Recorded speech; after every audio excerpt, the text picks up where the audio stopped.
What's up, IndyCar fans? Ray Fanatic 15 here, bringing you the IndyCar Series preview for St. Petersburg. This is a new series that I'll be bringing in on Thursdays for an IndyCar preview and on Mondays for a review or a recap, whatever you want to call it. Today is the preview, so I'll be previewing the 2019 St. Petersburg Grand Prix. Today we're going to be looking back at 2018. We're going to be talking about what's new for 2019. I'm also going to give some opinions on who I think needs to step it up this year and who I think is going to surprise us, and then something at the end to be determined yet. So let's get into it.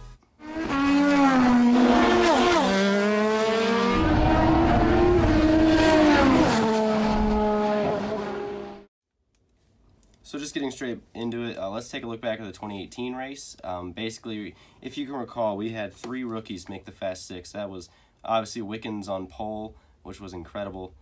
And we had Matthias Lace, I believe it was 3rd, and then Jordan King was there too. But if you recall, in the race we had the Rossi and the Wickens incident, which in a second I'll get to that.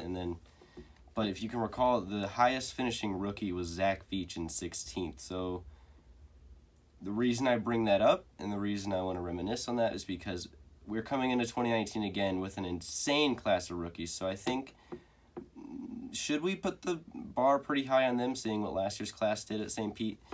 Who knows? But of course, we had the 3 rookies, Zach Veach finishing first out of the rookies in 16th. But Bourdais has gone the last 2 races with a win at St. Pete. He's going to be looking to make it 3 in a row in 2019.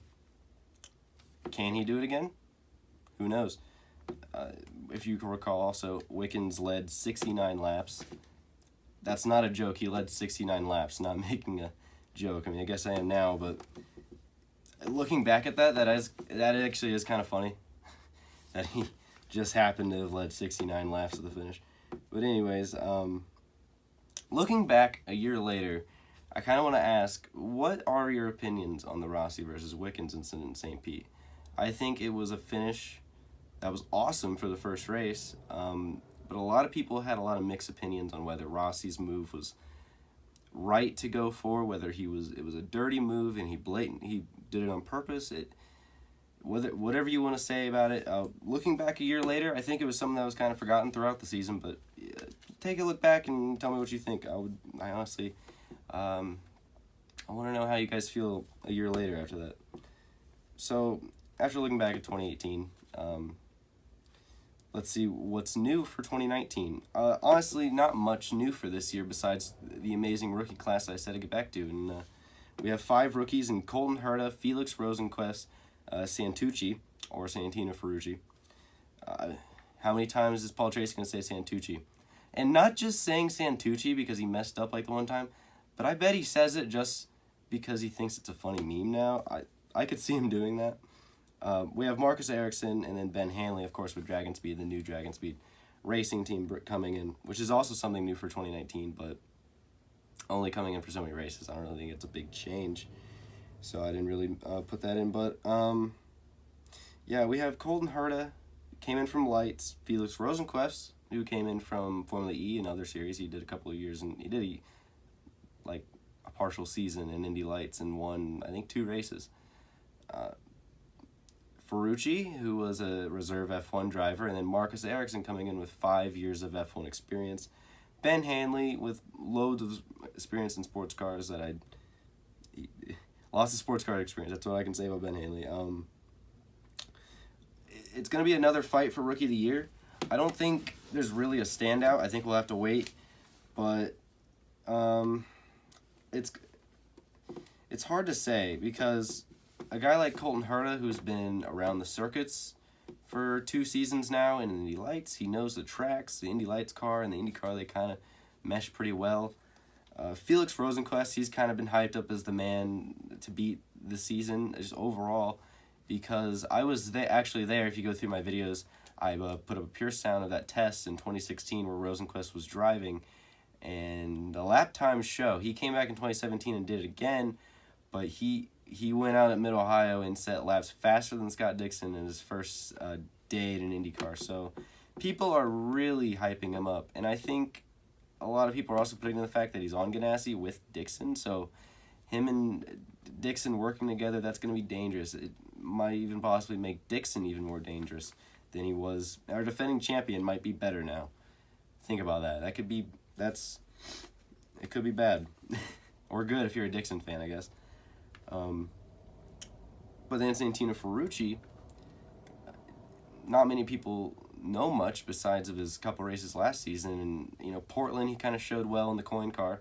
I think the real thing I took away from 2018, besides his antics off track and the whole shenanigans he got over in Europe for God knows what, I forget at this point. But I think my biggest thing was Santino was watching him in his first ever race at Detroit, having like a week's notice, maybe less than that. And he really did show some speed. He showed, kept the car clean until he got taken out by Kimball, but that's besides the point. Got in an accident that wasn't his fault, kept the car clean, showed some pace. I think Santino and our good friend Michael Cannon on top of that box, I think that could be a good pairing, especially a full season and a teammate like Sebastian Bourdais. I think Santino Ferrucci will be just fine. But when you look at the other rookies, I think Santino is kind of at the bottom of the list. But here, and then the next one is kind of Marcus Ericsson, coming off of 5 years of experience in F1. You'd think he'd kind of be the shoe-in because of all that experience in a car and, a high-speed, high-downforce, open-wheel car. I think a lot of people would kind of put him as a shoe-in as, like, Rookie of the Year. He's going to come out and be a huge competitor. But honestly, I don't... It's going to be hit or miss. I've seen people go on and say that he's going to be the next Nigel Mansell. I just don't think that's the case. But could he be competitive? Yeah. Do I think he's going to come and, be a world beater first time out? I don't think so. I honestly think he's going to be a mid-pack guy. I don't think he's going to push Hinch like they think. I think, honestly, he'll be a bit of a disappointment. But that's just my opinion. I mean, he could come out and win St. Petersburg, and I could look like a total idiot. So, I mean, honestly, at Sauber, didn't get that many points. Was shown up his first season, or I think it was season or two, by Felipe Nasr. However long Nasr was in, he got shown up by Nasr. I remember the first race in 2016, everyone was talking about Felipe Nasr, not Marcus Ericsson. So, you never know. IndyCar could be his thing, and he could just hop right in. And then Ben Hanley, I think, has the least amount of expectation, especially with a brand new team. A lot of people questioning why they put Ben Hanley in the car. I mean, if they think Ben Hanley's the guy, then he's the guy. So, I don't know, we'll see. There's not a lot of expectation there, like only running, 5 races, but people are putting him as the shoe-in, as being bumped. I don't know. It's going to be interesting. It's going to be an interesting conversation come May for that. And then the next real change, driver team-wise, is going to be Ed Jones going to the 20. I mean, besides Ferrucci to the 19 and Rosenquist to the 10. Man, I just lost my train of thought there for a second. Besides that, I think there's not really much change. That's the thing I noticed going down the grid. When I saw the spotter guide today, I was like, this looks exactly like 2018. Like, there's not a lot of change. Like, when you go the last couple years where our silly seasons were just absolutely crazy, this is kind of different. This is weird to not have that many teams to talk about. And Colton Herta in the 88, taking over for Gabby Chavez. I mean, that's something, especially with the Andretti Alliance. I mean, I'll talk about that a little bit more later. And then, of course, it's going to be NBC's first time at St. Pete, which is a little weird, going into St. Pete and not hearing Alan Bestwick and Scott Goodyear and Eddie Cheever. As celebratory as people are taking that, it's gonna be weird. Like, be honest, it's gonna be weird hearing Paul Tracy, Townsend Bell, and Lee Diffie in the booth at St. Petersburg. It's gonna be weird. I just think it's gonna be, I think it's gonna be a better broadcast overall, but it's a change. And then next, I just want to do some hot takes. Let's open it up. This is going to be who I think needs to step it up in this season. I think they really need to be pushing. They need to show some results, or else it's not looking very good. I'm going to start this list. Let's start off. I think this guy, he kind of goes under the radar a lot. A lot of people don't talk about him. Maybe because they don't, basically in a way that I don't think people realize, he's kind of underperforming. Spencer Pigot. I mean, compared to what J.R. Hildebrand did in that car, I guess he's, I guess it's an improvement for the 21, but, I mean, you're not going to be a roll beater like Joseph Newgarden, but I think, relative to his teammate at Carpenter's pace at the 500, I think he definitely can improve. I hope he improves. I think it was one podium last year. At the end of the season, he started getting some top 10s, but I think he needs to start getting up there. I think it's time. Spencer Pigot had a really good 2017. Things were looking up in 2018 when he came in. I thought he was going to be really good in 2018. Maybe get a race win. That was not the case. So he just needs to have a good 2019. Needs to get into a sophomore season, I think, because the last year was his first full season. So I think he needs to reform. Second on this list, these aren't really in order. I'm just kind of going over people. I think Simon Pagenaud. It's weird to put a Penske driver kind of in this category, but he's coming off of his second winless season, and was it now 4 seasons with Penske? His fourth season. So 2 out of 4 seasons with Penske have been winless. Now, mind you, he did win a championship in 2016 and had a really good 2017, but it's just not Pagenaud to have a winless season like that. And it's not Team Penske to have a car go winless. So, even Will Power in his worst year in 2015 had a win at the GP. So, he needs to get some wins. A lot of people are I've heard a couple of my friends say it's the low downforce. He's used to driving high downforce cars, and he's going to struggle. I really hope he doesn't struggle for that long. I hope I hope he gets good. I hope he starts performing, and I hope he gets off this list in 2020. So I think, and then next, it's just kind of like, we've got those two guys. I guess third, we'll just say it, Graham Rahal. This is the last, driver, per se. The next driver that needs to step it up. He went under the radar quite a bit in the first part of 2018. Until his wreck at Detroit, he had a record of not finishing outside the top 10, which was something that only Dixon had done to that point. Only Dixon had done this to that point, and I don't know. And then his season just started falling apart. Obviously, Portland and Sonoma, he had failures, which had him DNF. Pocono, he got spun out at the very start. Or I think he got into Pigot, actually. I think that's what happened. But yeah, he got in that incident at Pocono. He just had all sorts of bad luck, I think, towards the end there in the middle. So he really needs to get back on it in 2019. I'm hoping for a championship year. Obviously, you can tell by the account, I'm a big Rahal fan, so hoping for a championship year. I think adding Alan McDonald to that team as a engineer, I think that'll really help him on the ovals. All I've heard is about Rahal's good chance to win the 500 this year.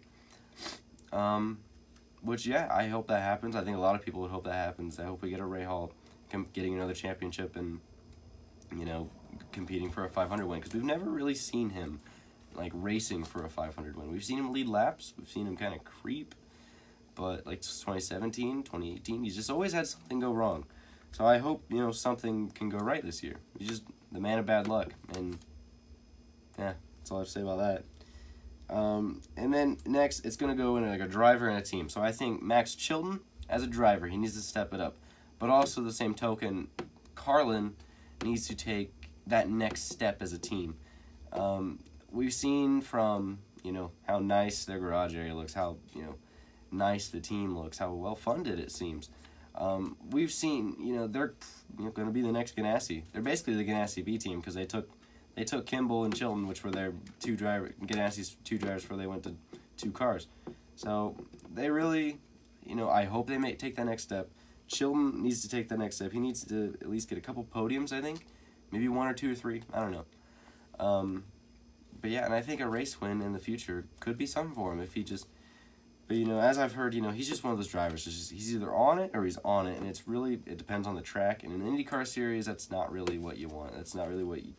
It's not what you need to win a championship IndyCar. You need to be good at all the tracks. That's what makes this series so diverse. You need to be good on ovals, road courses, street courses, all of it. You need all of it. And, if he likes that track and his car's feeling good, Chilton's going to be good. If he doesn't, he's not going to surprise us. Let's just say that. He's not going to pull a Scott Dixon. And even if his car isn't the best, he's not going to go out there and have a championship run, which a championship run is when you have a terrible car and you go and run top 10 or top 5. So Chilton's just not that guy yet. He needs to become that guy. He needs to start taking another step. And then next is going to be, it's no secret that AJ Foyt Racing has struggled for a long time. And we saw with Matthias Leiss is the next driver on this list, and then AJ Foyt Racing is going to go with him. He's going down with him. We saw him at St. Pete perform. We thought, sky's the limit. After he had an issue during the race, he was one of the guys who had a mechanical failure, and it wasn't a mistake or anything. It was a mechanical failure, I remember, I think. But we saw that on Matthias Leiss, and we saw that great qualifying performance, and I don't know. The rest of the season, it seems like something was missing. Now, the Indy 500, he competed very well. Not as good as his teammate, but as a rookie, he kept the car clean, was catching Danica in the first stint of the 500. He looked very good during May. But yeah, he just needs to bring it together. And now for the final part, as I shift my notes here. I think the page is stuck together. We're going to shift my notes here. And I just have a small list to wrap things up about who I think could surprise us this year. And sorry about my voice. I can't really speak high. I've been sick the last week, and so it's kind of a struggle. I thought it'd be like 100% by this week, but apparently not. First on the list, kind of biased because of the hat, obviously. Zach Veach. Zach Veach is going to surprise us. Whether he surprises you, whether you're actually surprised or whether you expect this from him. See right there, I can't talk. But whether you expect this from him, he's talked about all offseason about how going back to a track twice, where in a rookie season it's hard to kind of tell where you're at in a race weekend. In a second year going back, you have that data to look off. You have, other things to look off of. He's talked about that all offseason. We saw him come out at the end of the last season at Gateway and Pocono and Portland. Even though he didn't have the finish, he had a bunch of side damage from Hinchcliffe. But we saw him at the end of the season putting in some really good runs. And he said it's because he tested there last season. And there's a story that goes where he was testing by himself at Pocono last year. And it was a setup on the car that he did by himself without any of his teammates. Teammates came to the race weekend, ran a setup, and they said, "Holy crap, what is this?" And it was Zach's setup. And that Rossi won the race was Zach Veach's setup that he did on the car on a test by himself. So when you hear about the teammates giving high praise to Zach Veach, that's what they're talking about. Last year he surprised me a lot. I didn't expect that. Even though I'm a fan, I'm going to be honest, I did not expect that out of him in the last season. It was really fun. It was a really fun time to, root on Zach Veach in his rookie season, hoping for a win. And then coming back to these races for the second time, I think he'll honestly be able to go to a level that, he could be competing for race wins, competing for podiums, and top 10 in the championship. I think he can be there. And obviously, with this being his second out of 3 years on the contract, that's pretty good. I think he'll be back after next season. I think he'll come back to Andretti, honestly. He's surprising a lot of people. He came in here with money, and a lot of people didn't expect him to do much, but man, I'm proud fan right here. Next, Carlin. I think they'll surprise us because I've heard a lot about how last season they went into it thinking, aerodynamics is all we need. We need to start developing our aerodynamics. We need to focus on aero. When really, I think it's not a secret in IndyCar, really your damper program and the springs and shocks. And I'm not an engineer. I probably sound stupid. But that development in other areas like dampers is something that that you need more than aero. It's more important. And so they were talking about how last season they really missed it that way, and having a season to learn and to grow. A couple top fives from Charlie Kimball in these events. I forget what that was. It was Toronto, another one, I forget, honestly. But yeah, I see them stepping up, obviously with the McLaren partnership in May. I think they'll obviously surprise us. Like I said, they need to make that next step, or else they'll just be another team that, gets caught in the backfield and we won't see anything out of them. So I think they need to make that next step in the second season. And I think Colton Herta, he's the last guy on this list. Colton Herta is going to surprise us.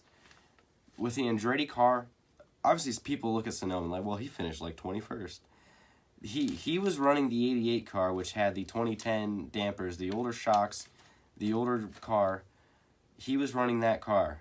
and now with the Andretti Technical Alliance, obviously we can complain about Harding Steinbrenner Racing. We can complain about them all day. We can complain that Pato O'Ward doesn't have a ride. We can do all this and that. But at the end of the day, it happened. Harding Steinbrenner and Colton Herta are all that's left. So we just need to deal with it, and whether we want him to be successful or not, Colton Herta, I think he'll surprise us. I think he'll surprise us. I think, being honest, I think Pato O'Ward would show us more. I think he'd be better than Colton Herta in the long run. But I think Colton Herta is still a talent. And now that's not me taking off of the COTA test. I don't believe the COTA test for a second. If you tell me they ran a second quicker, Harding Steinbrenner Racing ran a second quicker, no matter the shocks, if they ran a second quicker, not illegal, I'm not believing it. Until I have proof, I'm not believing it. And now you can say, oh, they said that they were running legal. Oh, yeah. The team that needs sponsorship desperately is going to say, oh, yeah, we ran underweight to get that time. They're going to admit to that. Yeah, sure. I don't think so. But, we'll see St. Pete. That's just my hot take. We'll see this season. We'll see how they do. And to wrap things up, I was going to do, a fantasy thing. Obviously, IndyCar every season, they've had that fantasy challenge. And this season, they've changed it up. It's like some, I don't even know what it's called anymore. It's like some Fanix or something. But they've changed it up this year, and it's not ready on the Tuesday that I'm recording this. So we're going to skip the fantasy thing this week. Maybe on the recap, I'll tell you who I picked and that. But on the preview, I'm hoping to give you my fantasy team on the preview so that I can go to the recap and tell you how we fared and how correct I was, and we'll see where we go from there. But obviously, picking a win, it's hard to pick a winner. You can't really. It's the first race of the year is the hardest one to pick because the Team Penske cars are going to be great. We could have some surprises. I think Bourdais is going to be strong to go for a 3-peat. Dixon, obviously, is going to be strong. Maybe not St. Pete. Maybe Dixon's the one we can count out here. That's an obvious choice, but Dixon's a guy that's hit or miss. So the Andretti stable's really good. Ryan Hunter-Reay didn't really have a chance to show what he had because of a failure, because of some problem at the beginning of the race. Rahal Letterman is going to be good. I think Graham's going to be good again. Finished second last year, even though he took out Piggott in the beginning. I think he's going to be good. They had a bunch of improvements in the engineering and the staff again last season that I think they're going to be good. Felix Rosenquist, another guy at the Ganassi stable that I absolutely missed besides Dixon. Wickens led 69 laps. 69 laps. Again, I'm going to re-emphasize the joke. But Wickens in his rookie year led 69 laps, and I think a lot of people are expecting Rosenquist to perform like a Wickens. So he's a shoe-in. Not really a shoe-in, but he's up there. I think a guy... Yeah, I've pretty much gone all over him. Am I missing anybody? I got to think about this now. Yeah, Andretti stable, Penske stable, any of those guys. Bourdais, Rahal. Those are my picks. Those are the guys I'm saying to watch for. Overall pick, I can't go into a season opener without picking Graham Rahal. I can't not do it.